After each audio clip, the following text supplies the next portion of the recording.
Hello, everyone. Hello. Welcome back to another exciting episode of Vlogmas.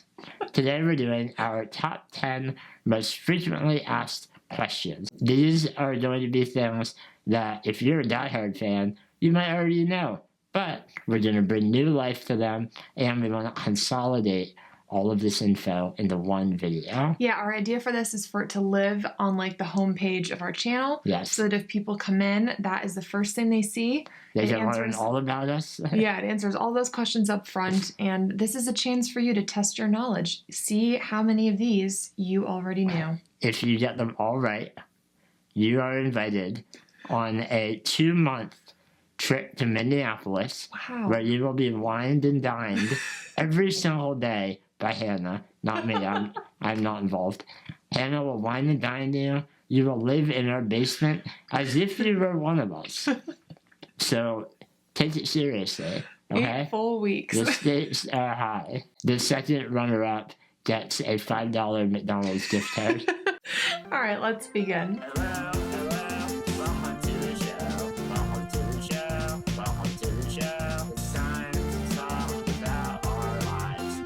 All right, question number 1. Who is Squirmy and who is Grubs? And I think just a general introduction. Who are we? Who are we? I am Shane Burcaw. I'm Hannah Burcaw, formerly known as Hannah Aylward. But we got married. Yeah. How long ago?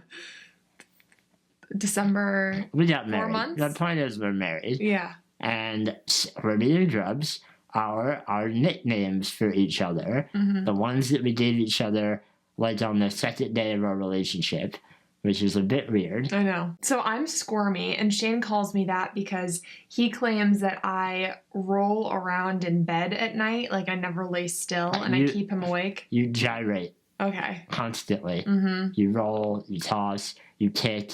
She punched me in the face once. I did do that, but that's not squirming. I think I had my hand up and it flopped down and it just punched him right in the face. Me right in the eye.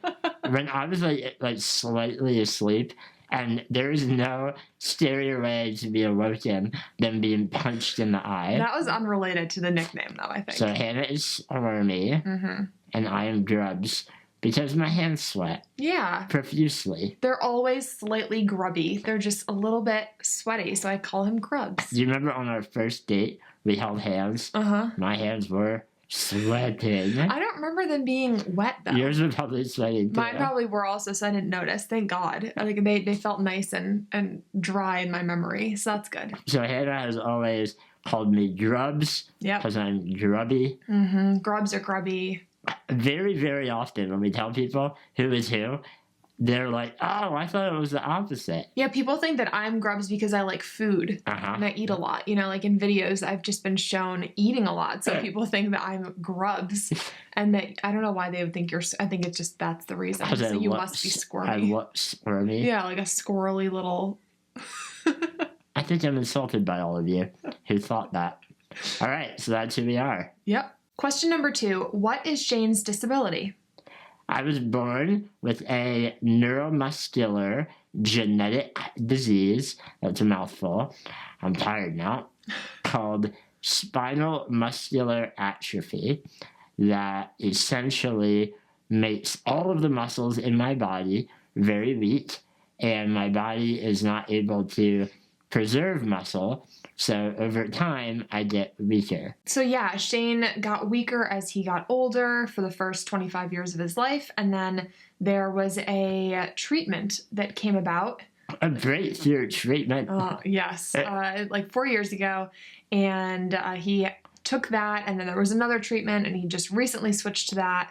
So right now, he is staying the same level of stable ability. Exactly, yeah. So this is just Shane as he is, as he will most likely stay unless he decides to stop taking the treatment. There is, the possibility that the treatments allow me to remain in this exact physical condition for thousands and thousands of years. Nope. I'm just kidding. Talk to the doctor. All right, the next question is, how did you meet? We just made a whole video about this, so if you really want to go in depth, with pictures and all of that, you can watch that video. But in the short version, we met almost 5 years ago when this video came out. So we met in March 2016, And I cannot believe it's almost 5 years from March. I almost was just like, no, that's like 2 years ago. I was a freshman in college, and Shane had just graduated from college, and I saw a YouTube mini documentary that Rainn Wilson, one of my favorite actors, had just made about Shane and the book that he had written and the nonprofit that he was running and still runs. And I sent him an email. Just a very strange thing, at least for me to do. But I was like, wow, like great work. You're doing a great job. And we began texting and FaceTiming, and very quickly we were like, oh, we're in love. Yeah, the only thing that I'll add is that we were living 1,000 miles apart, and it was in Minnesota. I was in Pennsylvania, and so there was really no like intention of falling in love when it began. It was very inconvenient. It was very inconvenient. We dated long distance for 2 years with some visits along the way. Yeah. But then 2 years into it, I moved from Pennsylvania to Minnesota, where we live today. The next question: what was Hannah's experience with disability prior to knowing me? And what were her parents' reactions to finding out that she was dating a man that used a wheelchair? Great questions. So I had pretty much no disability experience before Shane. I didn't know anybody that had a physical disability or anyone that used a wheelchair, so that was completely new to me. And when I told my parents about Shane, they were alarmed at first because I told them that I had met a man online and he lived in Pennsylvania. He was 4 years older than me, and I was going to be flying out to meet him. So That's like every parent's worst nightmare right there. That was a nightmare for them. They were like, absolutely not. But they watched the documentary about you. They FaceTimed with Shane, and they were like, oh, he's a real person. He's very nice. Like, this is fine. And they became friends really quickly. So they never had any reservations about me being with Shane because of his disability. Yeah. It didn't even really come up. No. It just wasn't a thing for them. Yep. So I appreciate that. Has not always been that way for other people that I've known in my life. All right, the next question is, what are your jobs? We wear a lot of different hats in our careers. We recently had some firewood delivered to our house, and the man who was delivering it asked me what my job was. I was so confused where you were going. I was like, let's talk about our jobs. We recently have firewood. I'm actually a firewood. No, anyway. Hannah chops wood. She was so impressed by the firewood delivery that she gave up all of her careers, and now she spends her days in the forests, finding nice trees, chopping them down. Okay, I had a point. This nice man asked me while he was stacking the wood, what do you do for work? And I had to tell him that I had a YouTube channel, and he was like so confused. He was like, so is that videos? Like, he didn't understand. And so we had like a 30-minute discussion about how that's a job. So I'm just saying, it's very uncomfortable to tell people in person, at least, that, on YouTube, it's a little bit more like, we make YouTube videos and you all know what that is. But when we have to say that to people in person, it's a little bit weird. So let's tell our careers here. One, we have the YouTube channel, and we earn money by, ads that play on our videos. And brand deals. Thank you, YouTube. Yeah. The next one is authoring, writing. Mm-hmm. So I've published a few books, and now Hannah and I are working on a fourth book. We're interviewing other interabled couples, so it's been really fun. Yes. So we are authors. Almost. I have to wait for the book to be published for me to say that. I'm an author. Hannah is an almost author. What is that called? Although you've written articles, so... True. Author in waiting. Author in love. Okay. And? Public speakers. Mm-hmm. We have a very busy speaking schedule. We speak to schools, universities, businesses, anywhere that will have us, really. Yeah, mainly about disability, ableism, our experiences, being an interabled couple. Yeah, we basically get on stage and tell embarrassing stories about each other. Yeah. And then we say goodbye. No, it's more informational than that. But yeah, we do public speaking. 4, I, along with my cousin Sarah, run a nonprofit organization of which I am an employee. We raise money. Oh, I should probably say the name of the nonprofit. I'm a terrible leader. Laughing at My Nightmare Inc. We give equipment, like medical and adaptive equipment, to people that live with muscular dystrophy. We also provide COVID relief as of this year. We also do disability awareness training for elementary schools. So we've been doing that for like 9 years, and it's one of my biggest passions. Next question.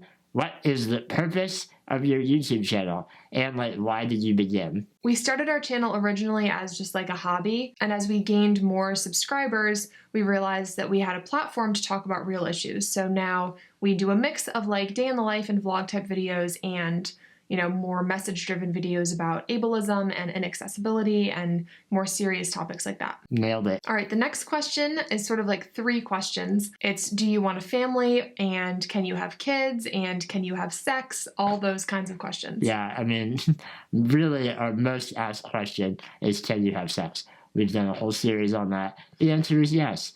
Everything works. We can have kids, and we tested Hannah's genes and found out that our kids will not have SMA. That's another common question that we get. Finally, yes, we want to have a family. When that will begin, we're not sure, but we're looking forward to it. Next question. How do you draw the line between caregiving, Hannah does all of my care, and our relationship? Yeah, people ask that a lot, and we tend to just say, like, there is no line. We don't really like that question. It insinuates that caregiving isn't a normal part of relationships, which it very much is. Like when your wife is sick and you bring her a cup of tea in bed, do you, draw a line between you being her husband or her wife or whatever and being a caregiver? Like, it's just, we don't have, I'm not 2 different people in our relationship. He helps me. He's still my husband. It's very much a normal part of our relationship, and Shane doesn't require a ton of care, so it's not like our entire day revolves around like his needs. And so what he does need is very seamlessly integrated into our day. Like when I get out of bed, I help him get out of bed. When I help him get dressed, I get dressed. So it's really just, built into our day. That's what we tell people. But in reality, as soon as the camera goes off, Hannah puts her smock back on. She puts her mask and her visor over her face, and she becomes my nurse. We draw the line that way. When the smocks are on, is that the word? Scrubs. I'm not an artist. When the scrubs come out, the relationship ends and the caregiving begins. That is much more in line with what people expect, I think. All right, next question is, what is the disability issue most close to your heart? Ooh, good one. What do you care about the most? Mine is definitely airplane travel. For those who don't know, wheelchairs are not allowed in the seating area of the airplane. They have to go underneath with the luggage where they're inevitably damaged. And people who use wheelchairs have to, be carried onto the plane or wheeled onto the plane if they're able to sit in a different wheelchair, which Shane isn't, so I carry him onto the plane. He can't sit in an airline seat, so we bring like a car seat that like kind of works. It's a horrible experience every time. We really, really are fighting for wheelchairs to be allowed in airplanes where people can stay in them. It's not that difficult, and there are seats that have been invented. Right now it's just a money issue, so really frustrating. Yeah, mine is probably the systems in place that force a cycle of poverty for people with disabilities. So living with a disability is very expensive. Like my wheelchair costs like $30,000. This robot arm that I use, $50,000. Caregivers for a year, $100,000 or more. Mm-hmm. And so in order to pay for those things that we need to survive and thrive, one needs assistance from the government. But in order to get that assistance, you are not allowed to earn over a certain amount, and it varies by state. But basically, it's an extremely low amount that you're allowed to earn, and they look at your assets as well. So you're not allowed to have more than $2,000 in the bank ever. Like, you can't save money effectively. Mm-hmm. And so that fact often makes disabled people choose between, working a job and making an income, a living, or not, so that they can stay on their benefits and get the things that they need. It's a messed up system, and there's a lot of work that needs to be done. All right, the final question is like, what more can we do as the viewer to get involved? Where else can we follow you? Mm-hmm. There's a few different places. Follow us on Instagram. We can put our handles here. Yeah. Hannah, remember when you edit, put our Instagrams below our faces. I'll try. Put mine on top of my head. Okay. So that's a good place where we document more of like our day in the life type stuff. Is that fair? Yeah, and we share other disabled people's, posts and things that are going on in the community. I think it's just like more frequent and, varied things than on YouTube where it's just our videos. If you are a longtime follower and you want to support us, you can join our Patreon page where you get direct access to us. You can message us. We post private secret things on our Patreon. We have monthly live streams for our Patreon followers. This month it's a Zoom meetup. We're doing a special holiday. Instead of a live stream, it'll be a Zoom meetup. So you have 2 days to join. It's Sunday, whatever day that is, the 20th? 20th. Yeah. 18, 19. If you want to be in our Zoom. But yeah, so that's a fun place to be. Patreon is important to us because the money that we earn on YouTube is very... it fluctuates. It fluctuates. And so, we love that we're able to be YouTubers, but if YouTube can't pay the bills, we have to get other jobs, and then YouTube videos will not happen. Yeah. Our Patreon supporters ensure that we can continue making videos for all of you by supporting us, for $3 or more a month. So yep. Thank you to all of you who do that. Yes. The final place that you can get some more information would be the website of Shane's nonprofit. So laughingatmynightmare.com. Yeah, you can read more about our other programs and find out how you can get involved there as well. So laughingatmynightmare.com, and follow me on Twitter. Hannah, put my Twitter above my head. Hannah doesn't use Twitter. I don't have a Twitter. What's your Twitter? Shaner528. Aw, cute. Follow me on... I think that's it. God. All right, everyone. Those are our most frequently asked questions. Now you know everything there is to know about us. Yeah. No reason to watch the rest of our videos. Goodbye. Bye. Forever.